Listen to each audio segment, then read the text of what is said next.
Naging mapait ang matamisanang date ng magkasintahan sa isang park sa Maynila dahil sa tumangay ng gamit nila. Arestado isa sa mga suspect at saksi, si John Consulta, exclusive. Habang tila sweet na sweet ang magkasintahang ito sa isang public park sa Maynila, may dumating na dalawang taong may dalang bisikleta. Ang isa sumirip saglit, daang-daang lumapit sa magkasintahan at mabilis na kinuha ang isang bag.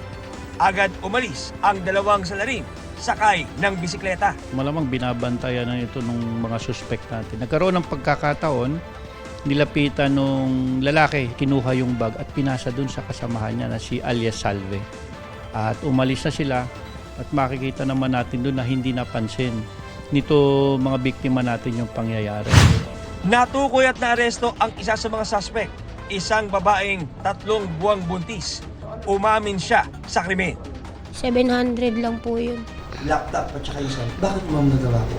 Sa pangangailangan lang po. Sa pagkain. Hindi rin po ako nagsisisi. Nagawa ko na magsisisi ka pa. Hindi na po. Hinahanap pa ang kanyang kasabwat. Upo. Sinilakay naman ng pulisya ang tindahang ito sa Manila kung saan ibinenta ang mga ninakaw nila na gamit. Dito na-recover ang laptop at cellphone na ibinenta sa halagang 700 pesos. Inaresto ang dalawang inabutan sa tindahan. Tumanggi silang magbigay ng pahayag. Bukod sa narestong salisi, kakasuhan din daw nila ang mga taong nahuling bumibili ng mga ninakaw na gamit. We will file a complaint against them for the violation of the anti-fencing law.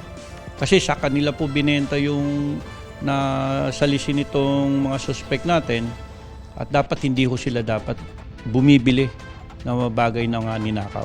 Paalala naman ng MPD ngayong buwan ng mga puso.